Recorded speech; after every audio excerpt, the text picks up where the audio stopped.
Nós estamos então falando sobre o Sermão do Monte, ainda estamos no capítulo 5, e hoje eu gostaria de falar um pouquinho então sobre algo que é muito importante, que é a justiça do rei. A gente falou do reino bem-aventurado e a gente vai entrar agora, a partir da próxima semana, falando sobre como, de forma prática, viver nesse reino. Quem é esse Deus? Quem é esse rei que Jesus vem expressar no Sermão do Monte? Então hoje, para dar sequência, eu quero ler com os irmãos Mateus 5, do 17 ao 20, que diz: Não pensem que vim revogar a lei aos profetas. Não vim para revogar, mas para cumprir. Porque em verdade lhes digo, até que o céu e a terra passem, nenhum i ou um tio jamais passará da lei, até que tudo se cumpra. Aquele, pois, que desrespeitaram desses mandamentos, ainda que dos menores, e ensinar a outros a fazer o mesmo, será considerado mínimo no reino dos céus. Aquele, porém, que os observar e ensinar, esse será considerado grande no reino dos céus. Porque eu afirmo que se a justiça de vocês não excederem muito a dos escribas e fariseus, jamais entrarão no reino dos céus. Palavras do Senhor. Nós estamos então diante da lei de Moisés, onde Deus revelou os seus padrões de vida em santidade. Você pode abrir sua Bíblia, ler lá todo o Pentateuco. Então lá nós temos a revelação da sua justiça. No tempo de Jesus, no entanto, os fariseus defendiam a lei e procuravam obedecer. E que bom isso! Mas Jesus afirmou que a verdadeira justiça, que era agradável a Deus Pai, tinha que exceder a justiça desses escribas e fariseus, os chamados religiosos do tempo de Jesus.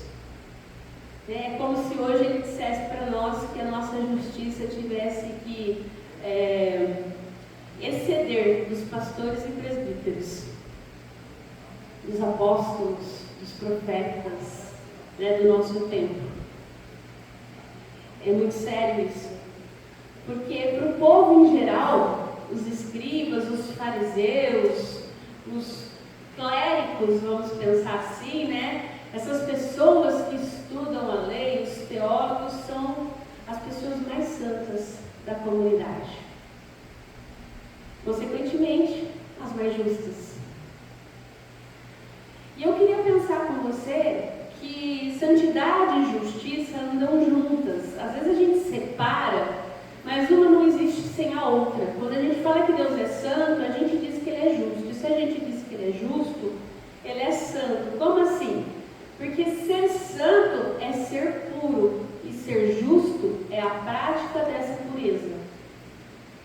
Por isso que sempre a gente vê uma coisa acompanhada da outra na Bíblia. Então, quando Jesus está dizendo sobre essa justiça, não tem como a gente separar de santidade, de pureza, né? Porque às vezes, quando a gente está chegando na fé, principalmente, às vezes a gente acha que uma coisa não faz sentido junto com a outra, mas é isso, ser santo é ser puro, e ser justo é a prática dessa pureza. Então, Jesus explica aqui, né, a sua própria atitude em relação à lei. E porque a lei tem a ver com a expressão da justiça e santidade de Deus. E aí, é interessante a gente pensar, porque ele vai apresentar isso através de um relacionamento possível, através da aplicação da justiça ou da lei. E ele aborda aqui 3 atitudes que eu queria pensar com você. Primeiro, Jesus diz no verso 17, eu vou voltar o texto aqui que é melhor, que ele fala: não pense que eu vim revogar a lei dos profetas, não vim para revogar, mas para cumprir. O que eu queria pensar com você? Que é possível destruir a lei tentando cumpri-la. Como assim, pastor? Sim, porque para os fariseus era justamente isso que Jesus estava fazendo. Porque, em primeiro lugar, a autoridade de Jesus não era proveniente de nenhum líder, de nenhuma escola rabínica conhecida no seu tempo. Em vez de ensinar os preceitos das autoridades no assunto, como os escribas e os fariseus, o que o texto bíblico diz para a gente? Que Jesus ensinava com autoridade. Então ele não ensinava da autoridade de um rabino, mas com autoridade. E Jesus parecia então, por um momento, desafiar a lei, não apenas com a sua autoridade, mas também com as suas ações. Porque ele curava pessoas no sábado, ele não fazia caso das tradições dos fariseus, os seus relacionamentos também pareciam opor-se à lei, porque o que Jesus é chamado? De beberrão, de impuro. Por quê? Porque ele andava com os publicanos, que eram na época os piores pecadores possíveis, né? Com prostitutas, e Jesus estava lá no meio. Quando a gente analisa melhor, né, o texto e o contexto do nosso texto, a gente vai ver que eram os fariseus que destruíam a lei, e não Jesus. Por meio do quê? Das suas tradições. Eles privavam as pessoas da palavra de Deus por meio de uma vida hipócrita. Ou seja, eles desobedeciam a lei, afirmavam proteger, e aqueles que chegavam, o que faziam com essa pessoa? Colocavam regras, tradições.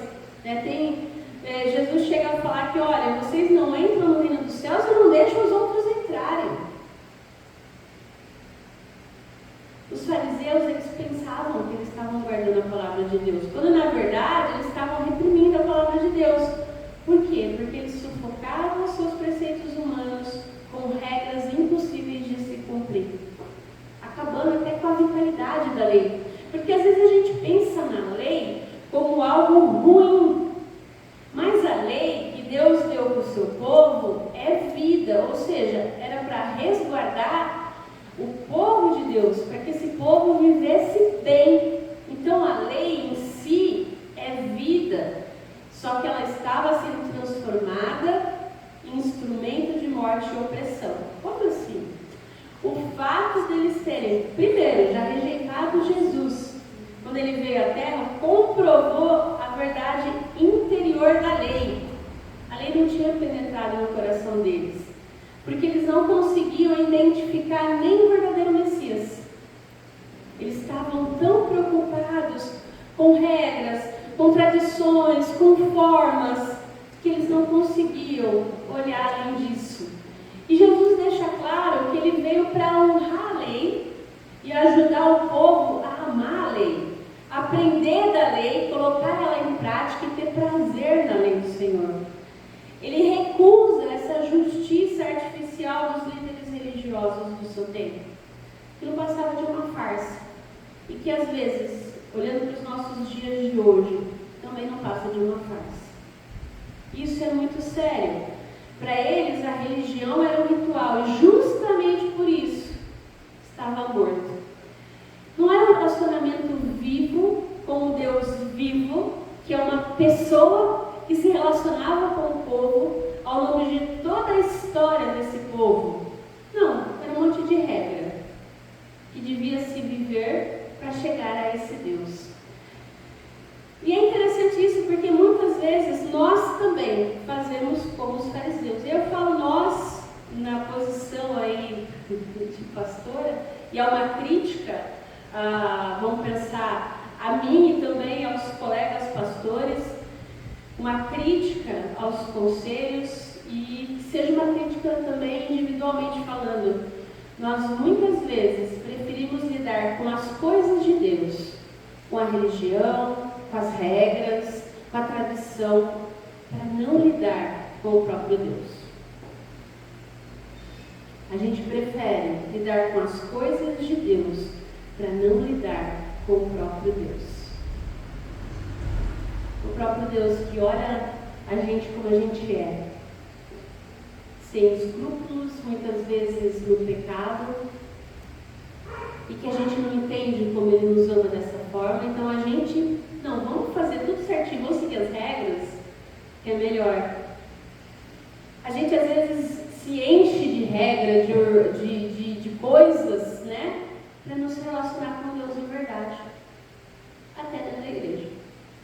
A gente enche a nossa agenda, né, de coisas, de programações, de eventos, para não se relacionar com Deus. Isso é muito sério. E é isso que Jesus denuncia. Segundo, a gente pode procurar cumprir a lei, assim como Jesus fez, né? Porque ele diz que ele não veio revogar, mas ele veio cumprir. Jesus cumpriu a lei de Deus em todos os aspectos da sua vida. Ele cumpriu no seu nascimento, porque foi o nascimento sob a lei, como afirma Gálatas 4:4. Seus pais realizaram todos os rituais prescritos para um menino judeu. Ele cumpriu as profecias a seu respeito, né? Nasceu em Belém, depois foi para o Egito. Do Egito, Deus chamou seu filho. E assim vai, Deus vai cumprindo e vai vivendo a sua vida, obedecendo todos os mandamentos da lei, sem, no entanto, se sujeitar às tradições vazias dos escribas e dos fariseus. O Pai expressou a sua aprovação no dia de seu batismo. O que Deus fala na hora do batismo de Jesus? Esse é meu filho amado, em quem me comprazo, em quem eu tenho prazer. É essa autoridade que desce sobre Jesus e dá para ele toda a autoridade. Não era nenhuma escola rabínica do seu tempo, era o próprio Deus. Então Jesus cumpre a lei, os mandamentos, a ponto de entrar em conflito com os líderes religiosos do seu tempo. Quando ele começa o seu ministério, ele encontra a palavra, quando Jesus ele começa o seu ministério, ele tira toda essa casca de religiosidade e traz a palavra viva para aquele povo. Ele é a palavra viva, Ele é o caminho, Ele é a verdade. Então, não é só a letra da lei, a lei ganha forma, a lei ganha rosto, a lei ganha expressão. Jesus é a própria lei, cumprindo a lei em si mesmo. E nesse sentido, né, a fim de destruir a lei, Jesus não luta contra a lei, ele cumpre a lei. Ele cumpre todos os preceitos da lei. E eu queria pensar com você numa ilustração que talvez faça mais sentido para a gente. Porque quando a gente pensa, talvez não faz muito sentido, né, a gente pensar na lei, Jesus vem e destrói, mas eu queria, pensa numa semente. Pensa numa sementinha. Qual é a melhor forma de você destruir essa semente? Você esmagando ela ou você plantando ela? esmagar, ela vai continuar sendo semente. Mas quando você põe ela na terra, ela deixa de ser semente. Ela passa a ser uma árvore. Ela nasce, uma planta, ela cresce, dá frutos, ela não é mais semente. É isso que Jesus faz, né? Ele não revoga a lei, ele cumpre a lei. Então ele é essa semente que se transforma. Então quando Jesus morreu, ele rasga o véu do templo, ele abre o caminho para a santidade. Depois você pode ler lá em Hebreus, vai falar muito sobre isso. Ele derrubou o muro de separação entre judeus e gentios que existia. E uma vez que a lei foi cumprida em Jesus, nós não precisamos mais de templos construídos por mãos humanas, nem de rituais vazios para ter um relacionamento com Deus. A gente arruma desculpa, a gente arruma tradição, a gente constrói templo, mas às vezes a gente não tem um relacionamento com Deus. E não estou falando que então a gente não pode construir um templo, a gente não pode ter tradição. Pode, não tem problema nenhum, mas tudo isso serve para ter um relacionamento com Deus ou para fugir de Deus? Para que a gente vem no culto? Para adorar a Deus, para buscar a Deus, ou porque eu estou acostumado? Se eu não for domingo no culto, parece que o domingo não é domingo. Eu venho aqui para me relacionar com Deus, para encontrar um outro irmão, para que juntos a gente louve e bendiga ao Senhor, ou a gente só vem porque é costume, né? Agora nem existe mais isso, né? Esse termo denota quando eu tirei minha carteira de trabalho. Não tem mais, né? Picar cartão. Agora ou é digital, é todos sistemas diferentes, facial, ó, tá vendo? Na minha época ainda era outro. Então, às vezes a gente está tão acostumado e a gente não se dá conta que ser justo como Deus é justo é ser como Jesus foi, é ser aceitável a Deus. Pastor, aí ele complicou. Eu não sou Jesus, eu não sou puro, eu não sou justo, mas nós somos declarados justos por causa do que aconteceu fora de nós, porque Jesus morreu pelos nossos pecados. Ele nos lava, Ele nos purifica. Esse é o trabalho de Deus para nós. E é esse Deus que quer se relacionar conosco. Deus que nos ama, a ponto de dar o seu Filho, de dar a sua única semente para nos salvar. E na sua ressurreição, nos garantir a ressurreição. E isso é muito precioso, porque essa é a obra de Deus em nós, a partir da sua ressurreição, essa transformação de nos tornarmos mais parecidos com Cristo. De estarmos, então, nos tornando quem Ele foi, né, como ser humano. É saber que essa obra, ela começou, ela está em processo, um dia ela vai ser completa, mas ainda não é, mas que nos permite já vivenciar o reino de Deus de alguma forma. E eu queria pensar com você que o reino de Deus não é só um lugar, porque às vezes a gente fala de reino, mas às vezes fica aquela pergunta, mas afinal o que é esse reino, né? É o dia que Jesus voltar, quando a gente estiver com Deus lá na glória. O reino de Deus não é só um lugar, ele é uma condição. Agora vamos filosofar. É um tempo fora do tempo. É para deixar mais complicado? Não. O reino de Deus é primeiramente o governo soberano e redentor de Deus sobre as nossas vidas, sobre toda a criação. Deus governa sobre a sua vida. Você tem um relacionamento com esse Deus? Ou a gente fica tentando cumprir a lei, como faziam os escribas e fariseus? Mas sabe o que acontece quando a gente tenta cumprir a lei? A gente falha miseravelmente, porque ele já cumpriu a lei. Mas pastor, Deus está me falando que eu não preciso fazer tudo certo, não é isso que eu estou falando não, tá? Não estou dando justificativa para pecado, não. O fato é que, como Cristo cumpriu a lei, nele a gente pode mais santas, mais agradáveis a Ele. Não porque a gente consegue, mas porque Ele nos capacita, Ele nos ajuda, Ele nos dá o direcionamento. E por último, a terceira atitude de Jesus em relação à lei, está no verso 19. Aquele, pois, que desrespeitaram desses mandamentos, ainda que dos menores, e ensinar os outros a fazer o mesmo, será considerado o mínimo no reino de Deus. Aquele, porém, que os observar e ensinar, esse será considerado grande no reino de Deus. Então, isso não significa voltar toda a nossa atenção para o Antigo Testamento, cumprir a lei e esquecer a nova aliança. Não é isso. Para nós, 2 Coríntios 3 deixa muito claro que o nosso ministério se refere à nova aliança, que foi feita no sangue de Cristo Jesus. Então existe um ministério da lei que não é contrário à mensagem da graça de Deus.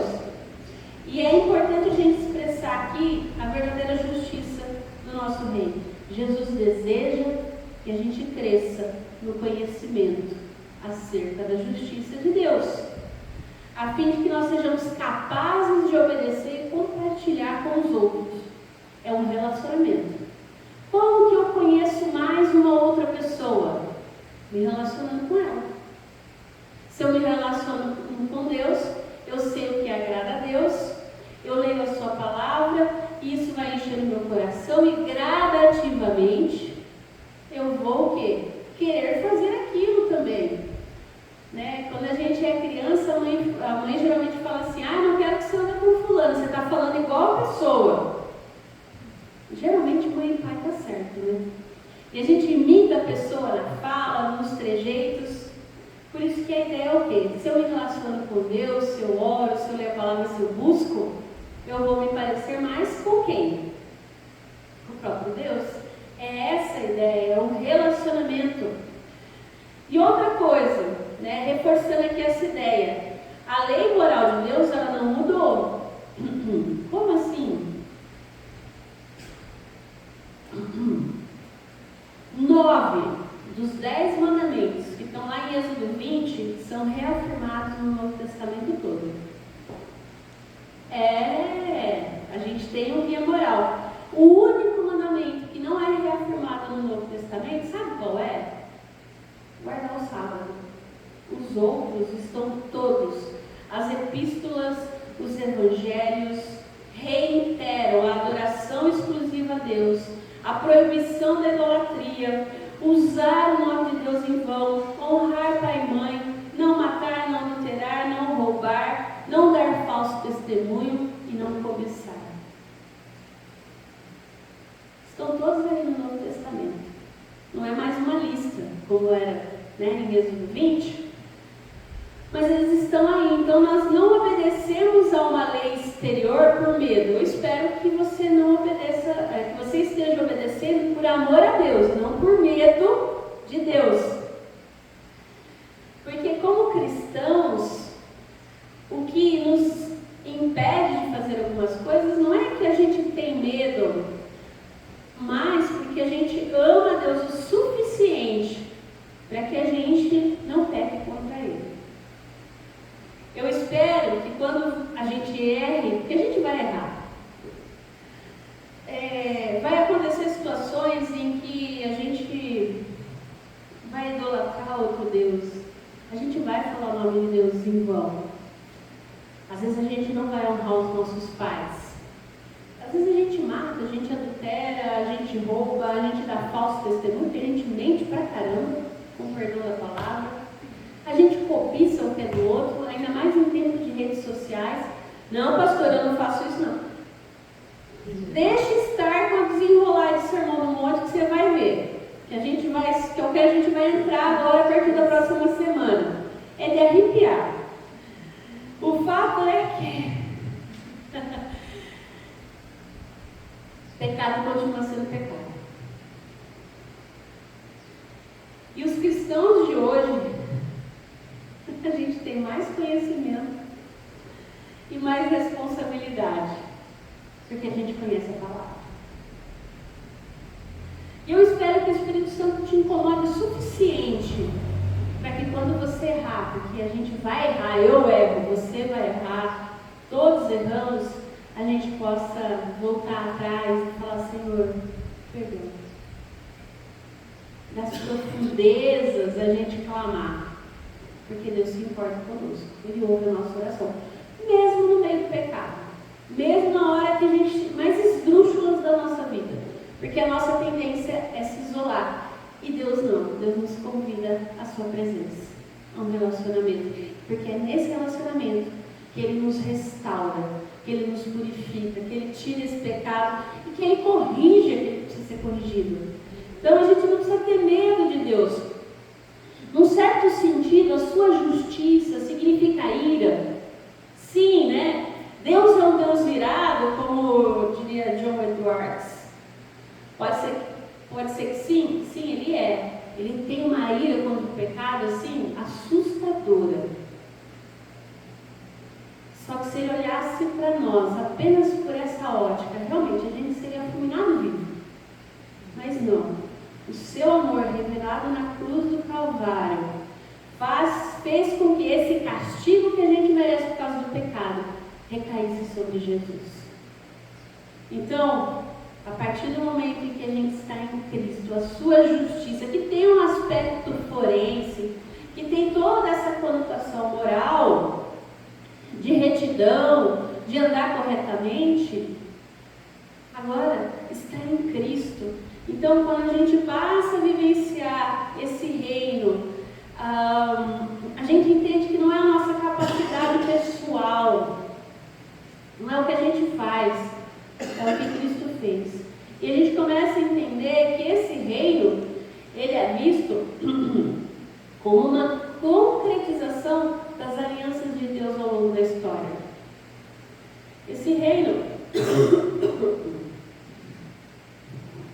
que se iniciou no Éden, sim, que passou por Israel e que em Cristo deu seu início numa nova aliança, que diz pra gente que, olha, vocês são chamados a viver de forma diferente. Porque Jesus não veio, então, esmagar a lei, no sentido de destruí-la, mas de cumpri-la. Ele,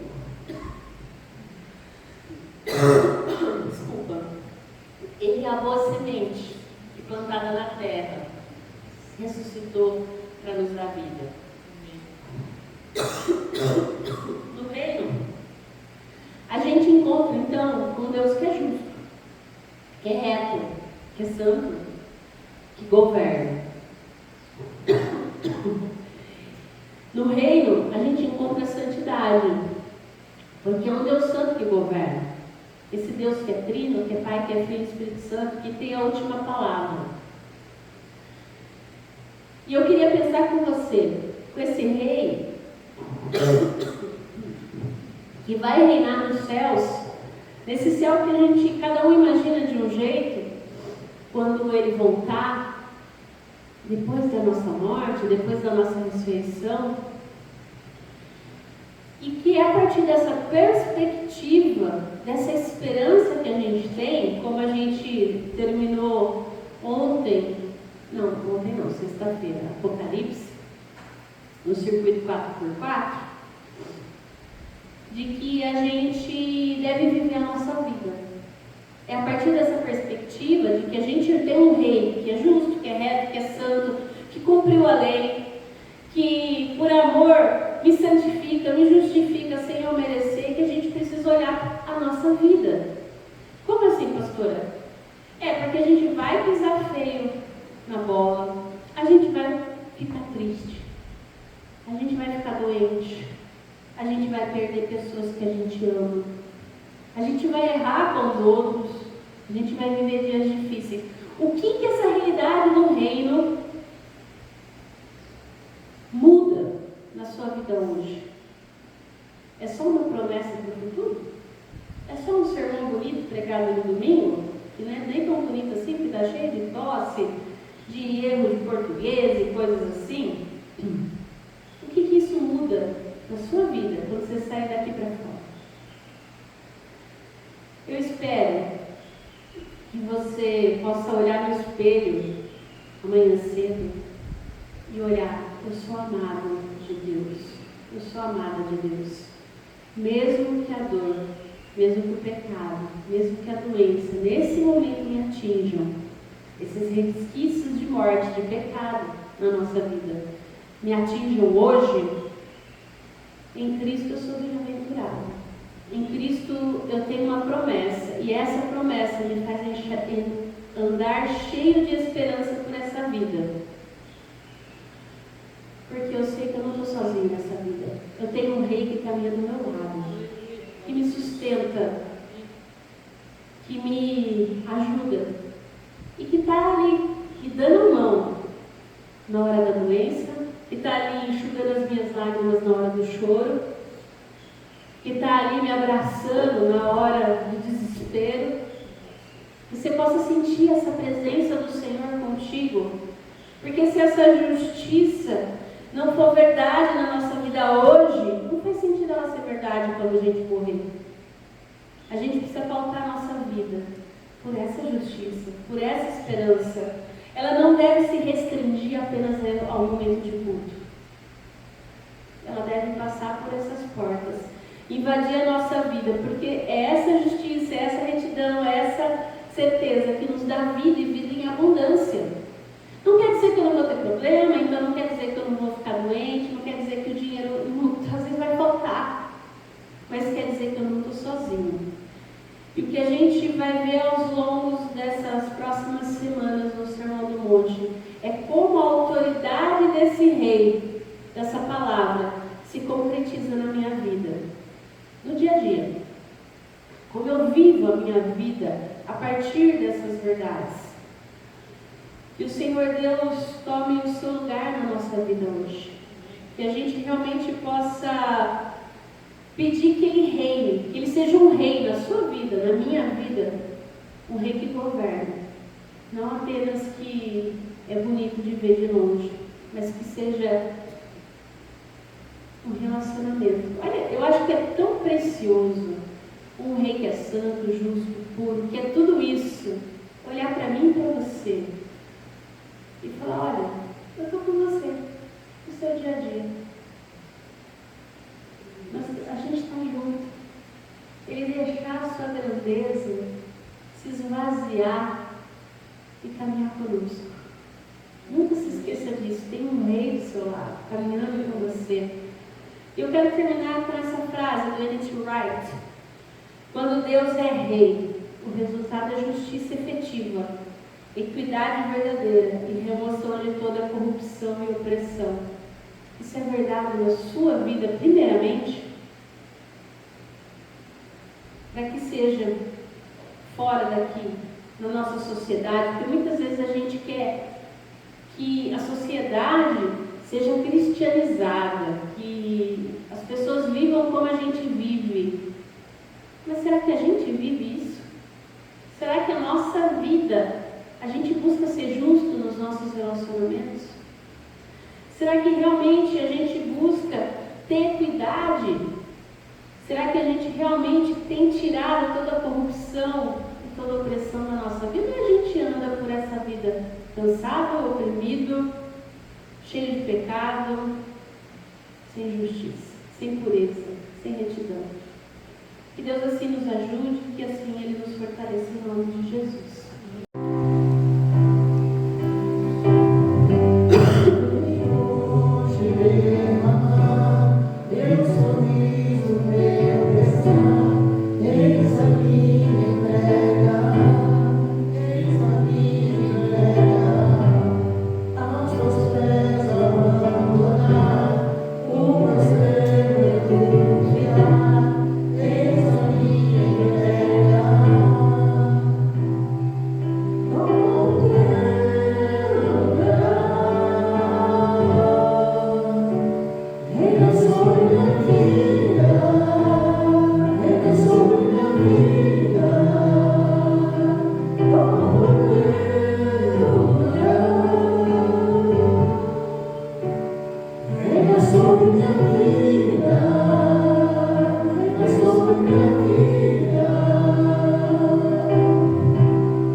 novamente juntos, todos. Vem hoje derramar meu sorriso, meu pesar, eis a minha entrega, aos teus pés abandonar, o meu crer, meu duvidar, eis a minha entrega. Toma o teu lugar, venha sobre minha vida, venha sobre minha vida. Toma o teu lugar, venha sobre minha vida, venha sobre minha vida.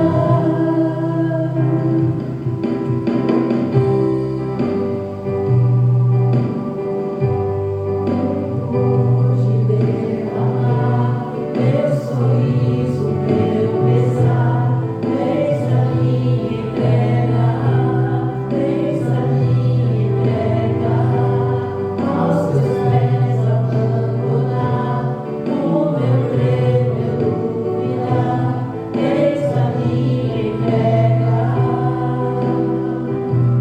Toma o teu lugar, venha sobre minha vida, venha sobre minha vida. Toma o teu lugar, venha sobre minha vida, venha sobre minha vida. Venho hoje me render, tua vontade obedecer. Eis a minha entrega, eis a minha entrega. Amém, Senhor. Nós colocamos diante de Ti, Senhor, nessa hora, os nossos medos, as nossas angústias, o nosso pesar, ó Deus, diante da vida, a nossa fé, as nossas dúvidas, Senhor. Muitas vezes, ó Pai, nós entendemos que o Senhor é justo, que o Senhor é santo, que o Senhor é puro. Entendemos que o Senhor nos convida a um relacionamento verdadeiro, que o Senhor é um Deus pessoal, que se revelou a nós, que se revela à comunidade. Pai, mas como é difícil viver isso fora daqui, fora dessas quatro paredes. Senhor Deus de amor, venha sobre a tua igreja nessa hora. Sobre cada um que está aqui nessa manhã, sobre cada dor, sobre cada pesar, sobre o medo, sobre cada angústia, sobre cada ansiedade em relação ao futuro, aquilo que nós não controlamos. O Senhor é o Deus da história, o Senhor é o Deus da nossa história. Não nos deixe, Pai, vivermos essa vida de uma forma que nós não tenhamos um relacionamento verdadeiro com o Senhor. Venha sobre nós nessa manhã. Enche o nosso coração, Deus, do teu amor, da tua graça. Que nós possamos sair daqui, Senhor, cheios do teu amor, cheios da tua misericórdia, cheios da tua graça. Louvamos a Ti, Senhor, pelos dízimos, pelas ofertas, pelo Teu sustento nessa obra. E pedimos, ó Deus, que o Senhor seja sobre aqueles irmãos, ó Pai e irmãs, que estão esperando, ó Deus, resultado de exame. E como essa espera, ó Deus, é angustiante.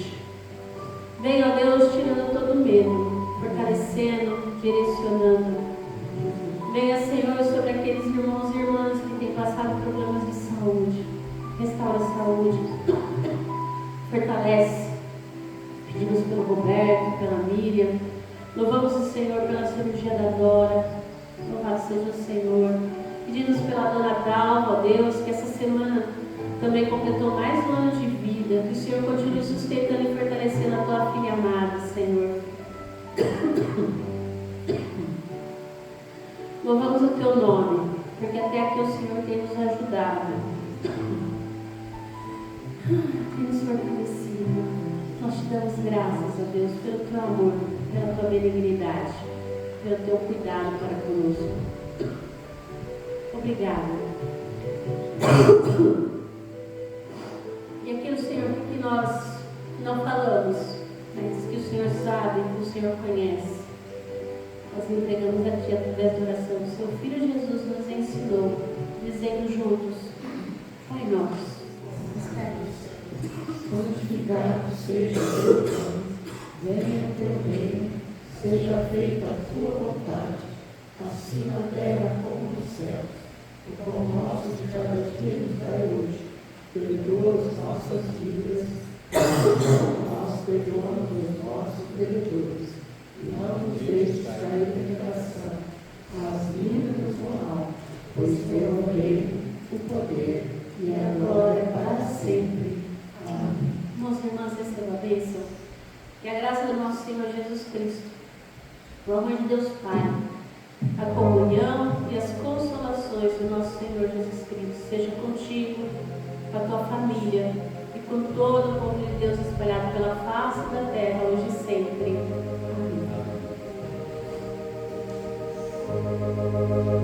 Amém.